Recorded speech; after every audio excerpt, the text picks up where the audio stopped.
Hello दोस्तों, स्वागत है हमारे इस YouTube channel do for you में। और आज हम लोग पढ़ने वाले हैं किरचॉफ्स लॉ के बारे में। किरचॉफ्स लॉ को 1842 ईस्वी में किरचॉफ्स ने बताया था और इसमें हम लोग कॉम्प्लेक्स सर्किट से बहने वाली धारा, प्रतिरोध और दो बिंदुओं के बीच का विभवांतर के बारे में जानकारी प्राप्त करते हैं। ठीक है, तो चलिए स्टार्ट करते हैं। पूरी वीडियो को ध्यान से देखना है और आप लोग को मैं वादा करता हूं कि आप सभी को बहुत अच्छी तरह से किरचॉफ्स लॉ समझ में आने वाला है। ठीक है,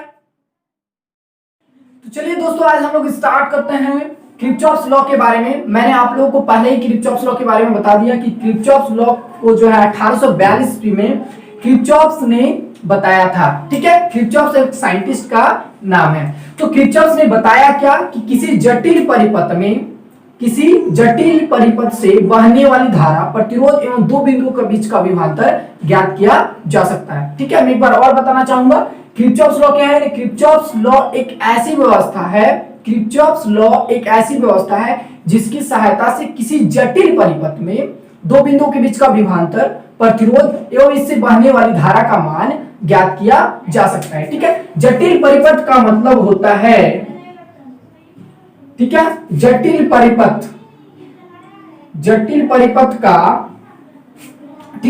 परिपथ को बोलते हैं कॉम्प्लेक्स सर्किट। क्या बोलते हैं? Complex circuit. ठीक है, तो किरचॉफ्स ने यही बताया कि किसी जटिल परिपथ से बहने वाली धारा, प्रतिरोध एवं दो बिंदुओं का बीच का विभवांतर का मान ज्ञात किया जा सकता है। बात समझ में आया? तो किरचॉफ्स ने जो है इसके लिए दो नियम दिए हैं और आज हम लोग उन्हीं दो नियम के बारे में डिस्कशन करेंगे। ठीक है, किरचॉफ्स ने पहला स्टेटमेंट दिया, यानी कि फर्स्ट लॉ ऑफ किरचॉफ्स। ठीक है, तो किरचॉफ्स का पहला नियम को बोलते हैं करंट लॉ और point law.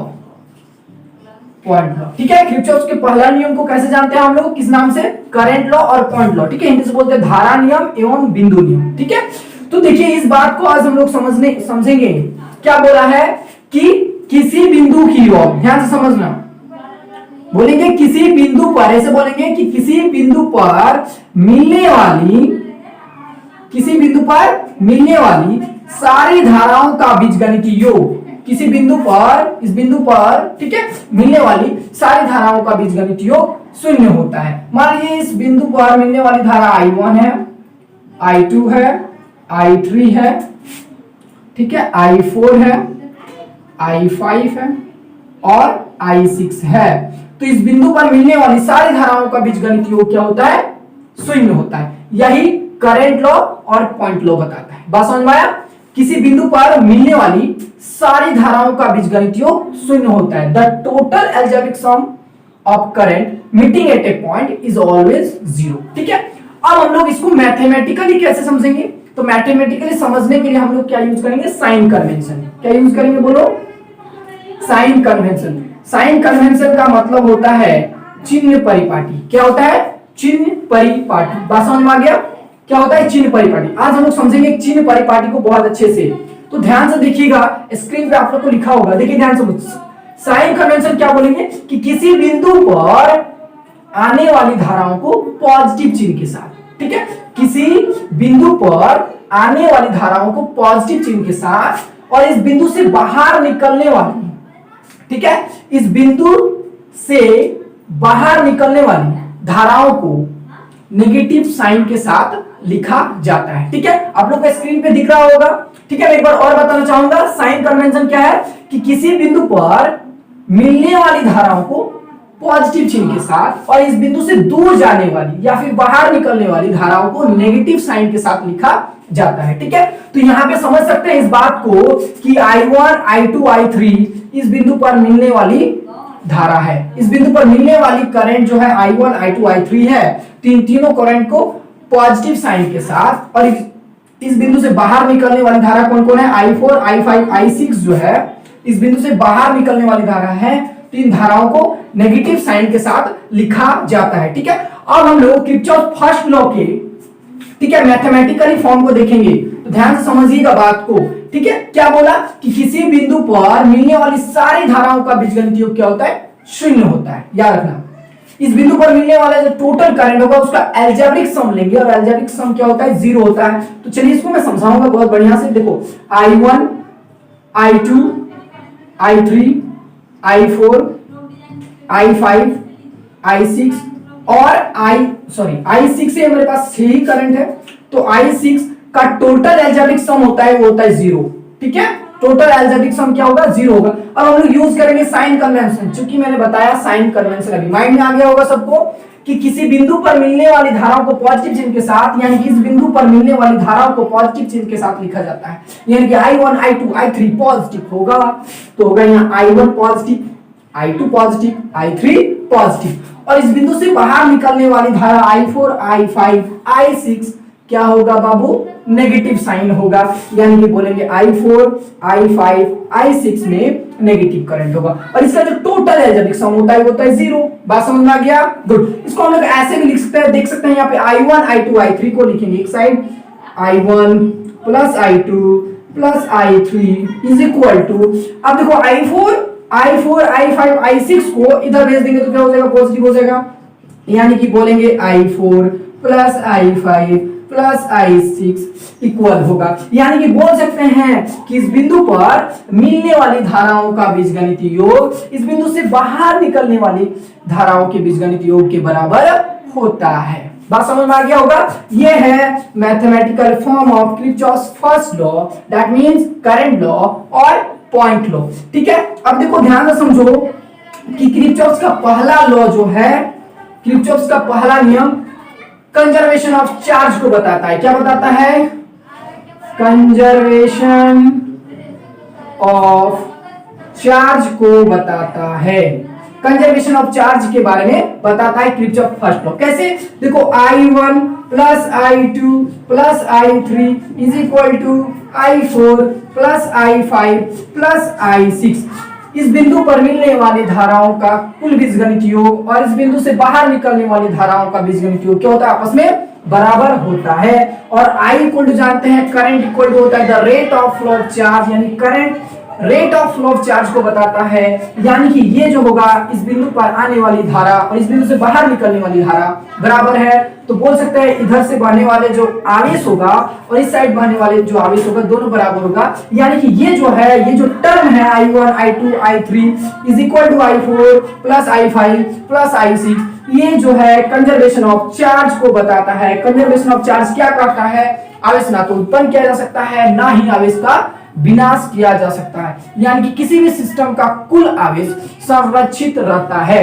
Same to same यहाँ भी देखते हैं, जितना करंट आ रहा है उतना ही करंट बाहर निकल रहा है। तो हम लोग समझ सकते हैं कि ये आवेश संरक्षण के सिद्धांत को बताता है। तो याद रखना, इस बात को 100% माइंड में नोट करके एकदम दिमाग में किसी तरह घुसा करके रखना है कि current first law, sorry Kirchhoff's first law जो है और पॉइंट लॉ जो है क्या बताता है, कंजर्वेशन ऑफ चार्ज के बारे में बताता है।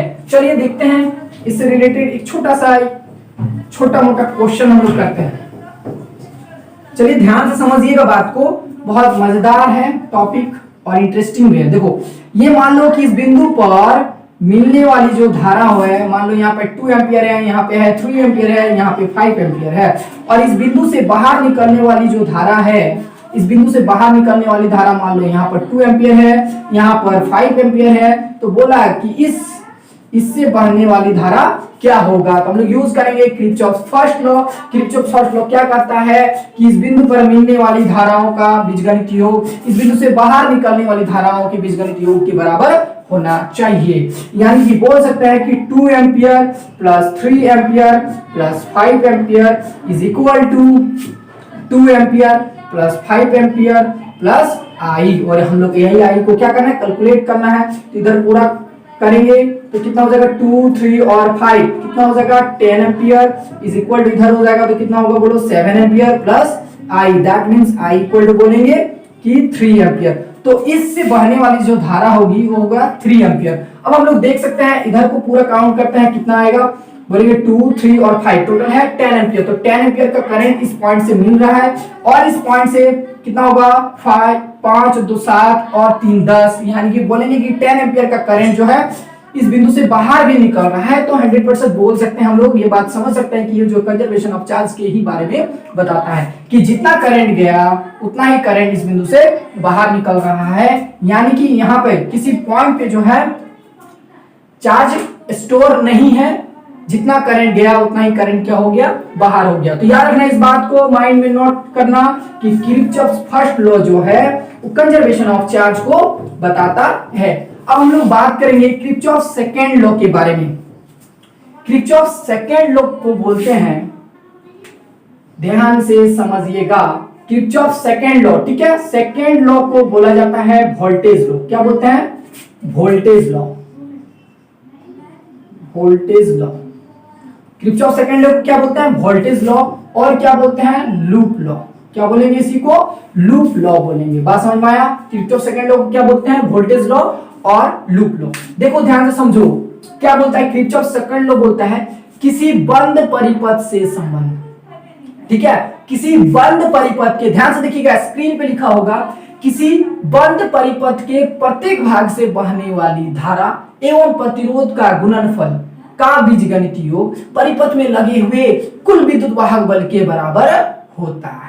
बात समझ में आया? एक बार और बताऊंगा, किसी बंद परिपथ से संबंध या फिर किसी बंद परिपथ के प्रत्येक भाग से बहने वाली धारा एवं प्रतिरोध के गुणनफल का बीजगणितीय योग परिपथ में लगे हुए कुल विद्युत वाहक बल के बराबर होता है। चलिए अब दिखाते हैं, एक हम लोग क्या लेंगे? क्लोज सर्किट, ठीक है, इन क्लोज्ड पाथ हम लोग बात करेंगे क्लोज्ड पाथ में। तो देखते हैं, ध्यान से समझते हैं, ये तो मैंने, चलो देखते हैं एक क्या बात करेंगे, क्लोज पाथ में बात करेंगे, ठीक है, इन क्लोज सरफेस बोलेंगे, क्लोज पाथ बोलेंगे। चलो एक क्लोज पाथ है, जैसे देखते हैं यहाँ पे, ध्यान से देखना, मैं ड्रॉ कर रहा हूं, ठीक है, या यस, और एक ये, बात समझ में आया? ऐसा एक बोलेंगे कॉम्प्लेक्स सर्किट है, इसको क्या बोलेंगे? Complex circuit.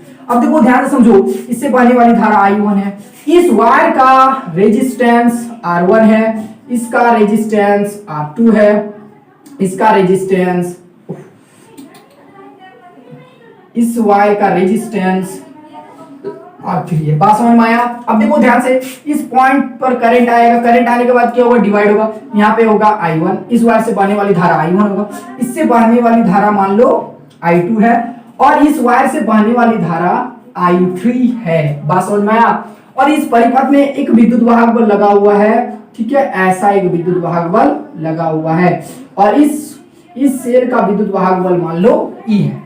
इस सेल का क्या है? विद्युत वाहक बल ये है। मैंने विद्युत वाहक बल यानी कि इलेक्ट्रोमोटिव फोर्स के बारे में ऑलरेडी बता चुका हूं, और इसको क्या करना है, इस वीडियो को लिंक पे मिल जाएगा, डिस्क्रिप्शन में दिया हुआ है, आप लोग देख सकते हैं, पूरी तरह से मैटर को समझ सकते हैं। तो चलिए यहाँ पे देखेंगे, इसमें हम लोग क्या यूज करेंगे? Kirchhoff second law. मैंने बताया था किरचॉफ सेकेंड लॉ, अभी जस्ट मैं एक बार और बताना चाहूंगा। क्या बोला? किसी बंद परिपथ में, किसी बंद परिपथ के प्रत्येक भाग से बहने वाली धारा एवं प्रतिरोध का गुणनफल, ठीक है, किसी बंद परिपथ से बहने वाली धारा एवं प्रतिरोध का गुणनफल का बीजगणितीय योग परिपथ में लगे हुए कुल विद्युत वाहक बल के बराबर होता है। बात समझ में आया? चलो देखते हैं और समझते हैं, ठीक है। तो मैं इसका मैथमेटिकल, इसके मैथमेटिकल को समझने के लिए सबसे पहले हम लोग को साइन कन्वेंशन के बारे में जानना होगा, ठीक है। तो चलिए फिर से मैं बताऊंगा, साइन कन्वेंशन बहुत इंपॉर्टेंट होता है। साइन कन्वेंशन, अब देखो ध्यान समझो कि किस करंट को पॉजिटिव लेंगे और किसको नेगेटिव लेंगे। देखो ध्यान से, जो धारा यानी कि जो करंट क्लॉकवाइज डायरेक्शन में बह रहा है, क्लॉकवाइज डायरेक्शन मतलब घड़ी का डायरेक्शन, ये है, मान लो ये मेरे पास एक घड़ी है, इसमें सुई है, ठीक है, जो भी है, तो घड़ी का डायरेक्शन क्या होता है? ऐसे होता है, इसको क्या बोलते हैं हम लोग? क्लॉकवाइज डायरेक्शन बोलते हैं। इस डायरेक्शन क्या बोलते हैं? क्लॉकवाइज डायरेक्शन बोलते हैं, ठीक है। इसको बोलते हैं क्लॉकवाइज डायरेक्शन। समझ में आ रहा है? इसको क्या बोलते हैं? क्लॉकवाइज डायरेक्शन, ठीक है। इस डायरेक्शन में चलिए, और इस डायरेक्शन की इसको अपोजिट डायरेक्शन में जाएंगे तो क्या बोलेंगे? एंटी क्लॉकवाइज डायरेक्शन, ठीक है, anti clockwise direction, clockwise direction. समझ में आ रहा है? इसको बोलते हैं एंटी क्लॉकवाइज डायरेक्शन। आप लोग जानते होंगे, ठीक है, इसके बारे में बताने का कोई जरूरत नहीं है, ठीक है। अगर घड़ी के डायरेक्शन में बात करेंगे तो घड़ी का डायरेक्शन जो होता है उसको बोलते हैं क्लॉकवाइज डायरेक्शन, और घड़ी के अपोजिट डायरेक्शन को बोलते हैं anti clockwise direction. You know, I think समझ में आया। अब देखो बात करते हैं साइन कन्वेंशन के बारे में। क्या बोल रहा है कि जो धारा, ध्यान से समझना, कि जो धारा क्लॉकवाइज डायरेक्शन में है, तो देख सकते हैं क्लॉकवाइज डायरेक्शन इसको बोलेंगे, यानी कि यहाँ पे जो I1, देखो I1 ऐसे जा रहा है, फिर करंट ऐसे आ रहा है, यानी कि I1 I3 क्लॉकवाइज डायरेक्शन में है, ठीक है। तो जो धारा क्लॉकवाइज डायरेक्शन में होता है उसको लिखते हैं पॉजिटिव, अन्यथा नेगेटिव। अगर एंटी क्लॉकवाइज डायरेक्शन में करंट होगा तो उसको क्या लिखेंगे? नेगेटिव लिखेंगे, ठीक है। तो आप लोग सबसे पहले नोट कीजिए, पॉइंट को नोट करना है, ठीक है। मैं एक करके लिख देता हूं, इसको बहुत इंपॉर्टेंट है समझना। साइन कन्वेंशन, हम लोग क्या बात कर रहे हैं? Sign convention. तो पहला ये लिखना, ध्यान से समझना, कि जो धारा ध्यान से फटाक से लिख लो, जो धारा क्लॉकवाइज डायरेक्शन में होता है, जो धारा क्लॉकवाइज डायरेक्शन में होता है उसे पॉजिटिव साइन के साथ लिखा जाता है,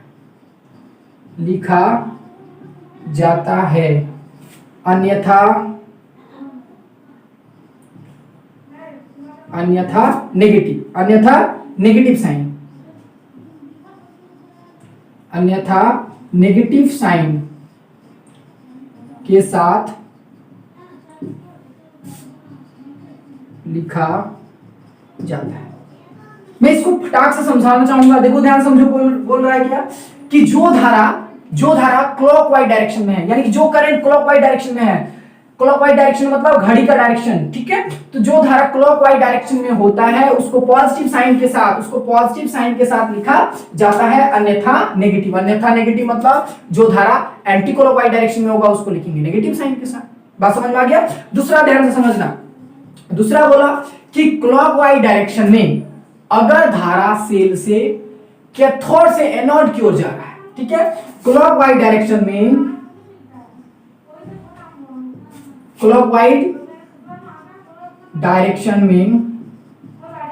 यदि धारा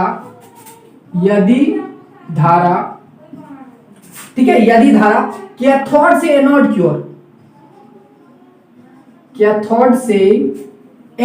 है ना, एनोड की ओर बह रही है, ठीक है।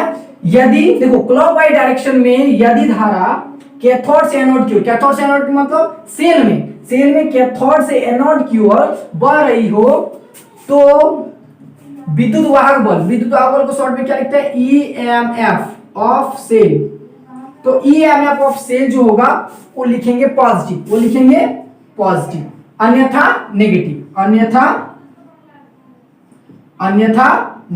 अन्यथा क्या लिखेंगे? बोलो, नेगेटिव लिखेंगे। बात समझ में आया? जो धारा क्लॉकवाइज डायरेक्शन में यदि सेल से कैथोड की एनोड की ओर जाता है, मैं एक बार और बताऊंगा, क्लॉकवाइज डायरेक्शन में यदि धारा कैथोड से एनोड की ओर जा रहा है सेल में, तो सेल का विद्युत वाहक बल होता है पॉजिटिव, अन्यथा लिखेंगे नेगेटिव। आई थिंक क्लियर हो गया। चलो अब बात करते हैं हम लोग इसका मैथमेटिकल फॉर्म, किसका? किरचॉफ सेकंड लॉ का। आप लोग समझ में आ गया होगा, इसको नोट भी कर लिए होंगे, ठीक है। चलो मैं एक बार और बताऊंगा, चलो देखते हैं फटाक से। देखो वोल्टेज लॉ और लूप लॉ को क्या बोलते हैं? किसी बंद परिपथ में, या फिर बोल सकते हैं किसी जटिल परिपथ में, मैंने पहले ही बताया कि किरचॉफ लॉ जो है किसी जटिल परिपथ यानी कॉम्प्लेक्स सर्किट से बहने वाली धारा एवं प्रतिरोध का मान ज्ञात किया जाता है। चलो अब देखो ध्यान से, यहाँ पे कॉम्प्लेक्स सर्किट है और इस सर्किट में क्या करना है? हमको किरचॉफ सेकंड लॉ का यूज करना है, ठीक है। तो किरचॉफ सेकंड लॉ क्या कहता है कि किसी बंद परिपथ के प्रत्येक भाग मतलब ईच ब्रांच, प्रत्येक भाग से बहने वाली धारा, इससे, ठीक है। तो प्रत्येक भाग से बहने वाली धारा एवं प्रतिरोध का गुणनफल का बीजगणितीय योग, धारा एवं प्रतिरोध के गुणनफल का बीजगणितीय योग, ठीक है। तो किसी बंद परिपथ के प्रत्येक भाग से बहने वाली धारा एवं प्रतिरोध के गुणनफल का बीजगणितीय योग। चलो, यानी कि देखो धारा एवं प्रतिरोध का गुणनफल, तो इस ब्रांच से बहने वाली धारा और प्रतिरोध का गुणनफल क्या है बोलो, I1 R1। बात समझ में आया? इस ब्रांच से बहने वाली धारा और प्रतिरोध का गुणनफल क्या है, देखो I3 और R2। तो मैं लिखूंगा यहाँ पे I3 और R2। बात समझ में आया? धारा और प्रतिरोध का गुणनफल हो रहा है। इस ब्रांच से बहने वाली धारा I2 और R3, यहाँ लिखेंगे I2 और R3। ठीक है, परिपथ में लगे हुए, सब हो गया, परिपथ में लगे हुए कुल विद्युत वाहक बल के बराबर होता है। तो परिपथ में कितना विद्युत वाहक बल है, एक तो है, तो बोलेंगे E1 के बराबर होगा। अब देखो ध्यान से समझते हैं, इसमें यूज करेंगे क्या, साइन कन्वेंशन। मैंने अभी बताया जस्ट, तो मैंने क्या बताया, जो धारा क्लॉकवाइज डायरेक्शन में है, जो धारा क्लॉकवाइज डायरेक्शन में है, तो जो धारा क्लॉकवाइज डायरेक्शन में होगा उसको लिखेंगे पॉजिटिव, अन्यथा नेगेटिव। तो क्लॉकवाइज डायरेक्शन में कौन कौन धारा है देखते हैं। ये है घड़ी का डायरेक्शन, घड़ी का डायरेक्शन ऐसे होता है ना, तो घड़ी के डायरेक्शन में कौन कौन करंट है, I1 और I3, ऐसे गया और ऐसे आया। ठीक है, चलो ऐसे आया, बस समझ में, ऐसे गया I1 और I3 ऐसे गया, तो I1 I3 होगा पॉजिटिव, I1 I3 होगा पॉजिटिव, तो I1 positive, I3 positive. I2 क्या होगा, I2 करंट का डायरेक्शन ऐसे है और घड़ी का जो क्लॉकवाइज डायरेक्शन होता है वो ऐसे होता है, मतलब करंट जो है एंटी क्लॉकवाइज डायरेक्शन में जा रहा है। यानी कि I2 का जो करंट का डायरेक्शन है वो है एंटी क्लॉकवाइज डायरेक्शन में, तो एंटी क्लॉकवाइज डायरेक्शन में तो होगा नेगेटिव। क्या होगा, नेगेटिव। तो यहाँ हो जाएगा I2 हो जाएगा नेगेटिव। मैंने इसका साइन कन्वेंशन समझ में आ गया। अब देखते हैं इसको, विद्युत वाहक बल को। विद्युत वाहक बल क्या बोला है कि यदि क्लॉकवाइज डायरेक्शन में धारा सेल से कैथोड से एनोड की ओर जाता है, किधर, कैथोड से एनोड की ओर, तो विद्युत वाहक बल होगा पॉजिटिव, अन्यथा नेगेटिव। अब देखते हैं यहाँ पे कि धारा जो है, करंट जो है वो क्लॉकवाइज डायरेक्शन में है, लेकिन देखना है कि कैथोड से एनोड की ओर जा रहा है कि नहीं। तो देखते हैं, ये छोटा वाला को बोलते हैं कैथोड, बड़ा वाला को बोलते हैं एनोड। तो क्लॉकवाइज डायरेक्शन में करंट बोलो कैथोड से एनोड की ओर जा रहा है, कैथोड से एनोड की ओर जा रहा है, तो विद्युत वाहक बल होगा पॉजिटिव। विद्युत वाहक बल क्या हो जाएगा बोलो, पॉजिटिव होगा। अब देखते हैं कि ये जो है करंट सेकेंड लॉ को सेटिस्फाई कर रहा है कि नहीं कर रहा है। देखते हैं, फिर से मैं समझाऊंगा। क्या बोला कि किसी बंद परिपथ के प्रत्येक भाग से बहने वाली धारा एवं प्रतिरोध का गुणनफल, ठीक है, किसी बंद परिपथ के प्रत्येक भाग से, देख सकते हैं, धारा और प्रतिरोध का गुणनफल है ना, गुणनफल का बीजगणितीय योग, का बीजगणितीय योग हम लोग अलजेब्रिक सम कर लिए, का बीजगणित योग परिपथ में लगे हुए कुल विद्युत वाहक बल के बराबर होता है। तो इस पूरे परिपथ में, इस पूरे सर्किट में कितना विद्युत वाहक बल, एक है, तो एक विद्युत वाहक बल के बराबर होता है। तो ये समझ में आ गया होगा, आई थिंक समझ में आया। चलो देखते हैं। तो किरचॉफ सेकंड लॉ जो है वो क्या बताता है बोलो, ऊर्जा संरक्षण के सिद्धांत को बताता है। क्या बताता है, ऊर्जा संरक्षण के सिद्धांत को देखो बताते हैं कि किरचॉफ सेकंड लॉ जो है वो कंजर्वेशन ऑफ एनर्जी को बताता है। क्या बता बोलो, conservation of energy, conservation of energy को बताता है, बताता है। याद रखना, किरचॉफ सेकंड लॉ जो है कंजर्वेशन ऑफ एनर्जी को बताता है। कैसे, देखो यहाँ पे करंट और रेजिस्टेंस, करंट और रेजिस्टेंस के गुणनफल को क्या बोलते हैं, वोल्टेज बोलते हैं। क्या बोलते हैं, voltage. V equal to RI, जानता होगा सब, जानता है ना, V इक्वल टू RI। तो ये RI क्या है, वोल्टेज है, ये क्या है, वोल्टेज है, ये क्या है, वोल्टेज है, EMF क्या है, ये भी वोल्टेज है। यानी कि बोल सकता है कि वोल्टेज वोल्टेज के बराबर है। तो बोल सकते हैं कि कंजर्वेशन ऑफ एनर्जी का बताता है, कंजर्वेशन ऑफ एनर्जी के बारे में बताता है। बात समझ में आया। तो किरचॉफ सेकंड लॉ जो है वो कंजर्वेशन ऑफ एनर्जी को बारे में बताता है। समझ में आया, समझ में आया, गुड, आया होगा, ठीक है। चलिए अब हम लोग फिर से एक और हम लोग सर्किट ले लेंगे, कॉम्प्लेक्स सर्किट, और देखेंगे इसके साइन कन्वेंशन के बारे में, ताकि आप लोग को साइन कन्वेंशन में प्रॉब्लम ना हो। किसका, किरचॉफ सेकंड लॉ का, क्योंकि ये थोड़ा डिफिकल्ट होता है समझने, बहुतों को समझ में नहीं आता है। तो मैं एक बार चाहूंगा कि एक और एग्जांपल लेके आप लोगों को समझाऊं। चलो मेरे पास एक एग्जांपल है, ऐसा एग्जांपल है, चलो ऐसा एक एग्जांपल है, ध्यान से देखना, ठीक है। अब देखो इसका जो रेजिस्टेंस है ये है R1, इसका जो रेजिस्टेंस है ये है R2, यहाँ का रेजिस्टेंस है R3 और यहाँ का रेजिस्टेंस है R4। बात समझ में आया। अब करंट का डायरेक्शन देखो, यहाँ से करंट आया, यहाँ का करंट का डायरेक्शन है I1, यहाँ के करंट का डायरेक्शन है I2। बात समझ में आ रहा है, गुड। चलो यहाँ का देखो, यहाँ आ गया, यहाँ के करंट का डायरेक्शन है I3 और यहाँ के करंट का डायरेक्शन है I4। करंट का डायरेक्शन समझ में आ गया, सबको रेजिस्टेंस भी मैंने बता दिया और इसमें विद्युत वाहक बल जोड़ना है। चलो यहाँ पे एक विद्युत वाहक बल है, इसका विद्युत वाहक बल E1 है। एक मैं यहाँ पे विद्युत वाहक बल जोड़ देता हूँ, इसका होगा E1 होगा। एक मैं और विद्युत वाहक बल जोड़ना चाहूंगा, यहाँ पे जोड़ देता हूँ, इसका विद्युत वाहक बल है इसका 2 मान लेते हैं और इसको मान लेते हैं 3। बात समझ में आया? अब हम लोग यूज करते हैं किरचॉफ सेकंड लॉ। ठीक है, मैं एक बार और बताना चाहूंगा किरचॉफ सेकंड लॉ क्या है। किसी बंद परिपथ के प्रत्येक भाग से बहने वाली धारा, किसी बंद परिपथ के प्रत्येक भाग से बहने वाली धारा एवं प्रतिरोध का गुणनफल, धारा एवं प्रतिरोध के गुणनफल का बीजगणित योग परिपथ में लगे हुए कुल विद्युत वाहक बल के बराबर होता है। बात समझ में आया? तो चलिए देखते हैं इसको। तो बोलेंगे धारा एवं प्रत्येक भाग से बहने वाली धारा एवं प्रतिरोध का गुणनफल। तो धारा और प्रतिरोध का, इस भाग से बहने वाली धारा और प्रतिरोध का गुणनफल होगा I1 R1 होगा। इससे इस वायर से बहने वाली धारा और प्रतिरोध का गुणनफल क्या हो जाएगा बोलो? I3 R2, I3 I2। इस वायर से बोलेंगे I4 I3, I4 I3। बात समझ में आया? एक और है ये वाला, तो बोलेंगे I2 I4, बोलेंगे I2 I4। ठीक है, परिपथ में लगे हुए कुल विद्युत वाहक बल के बराबर होता है। तो परिपथ में कितना विद्युत वाहक बल है? देखो E1 E2 E3, बोलेंगे E1 E2 E3। पहले ऐसा लिख लेना है, उसके बाद यूज करना है क्या? Sign convention. तो साइन कन्वेंशन क्या होगा बोलो?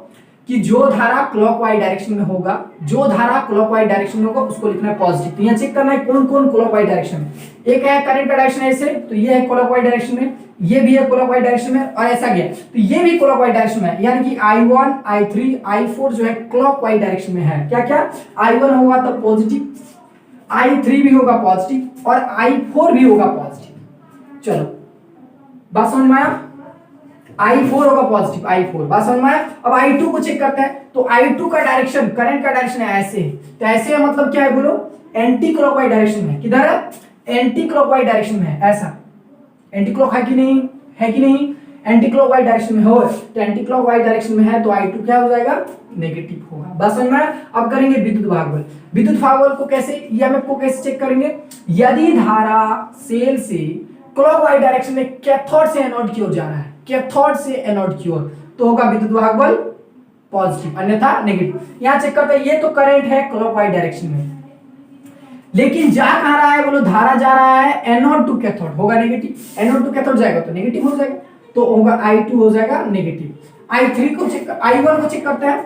ये है क्लॉकवाइज डायरेक्शन में, करंट का डायरेक्शन है क्लॉकवाइज डायरेक्शन में, और करंट किधर जा रहा है बोलो? Cathode to anode. किधर जा रहा है बोलो? Cathode to anode. बात समझ में आया? और कैथोड टू एनोड जाता है तो पॉजिटिव, यानी कि I1 हो जाएगा पॉजिटिव। बात समझ में आया? I3 को चेक करते हैं। ये भी है, देखो ये भी करंट का डायरेक्शन है क्लॉकवाइज डायरेक्शन में। क्लॉकवाइज डायरेक्शन मतलब ऐसे ऐसे। बात समझ में आया? तो क्लॉकवाइज डायरेक्शन में है और करंट जा रहा है कैथोड टू एनोड। देखो छोटा वाला को बोलते हैं कैथोड, बड़ा वाला को बोलते हैं एनोड। तो कैथोड टू एनोड जा रहा है तो विद्युत वाहक बल होगा पॉजिटिव, यानी कि I3 भी होगा विद्युत वाहक बल होगा पॉजिटिव। ठीक है, तो क्या हो गया बोलो? बंद परिपथ के प्रत्येक भाग से बहने वाली धारा एवं प्रतिरोध का गुणनफल का बीजगणित योग परिपथ में लगे हुए कुल विद्युत वाहक बल के बराबर होता है। ठीक है, तो ये है इसका mathematical form Kirchhoff second law का। आई थिंक आप सभी को बहुत अच्छा समझ में आया होगा। अगर समझ में आया है तो वीडियो के कमेंट में आपको क्या करना है? कमेंट करना है। ठीक है, और बताना है कि आपको ये पूरा टॉपिक कैसा लगा। ठीक है, थैंक यू वेरी मच।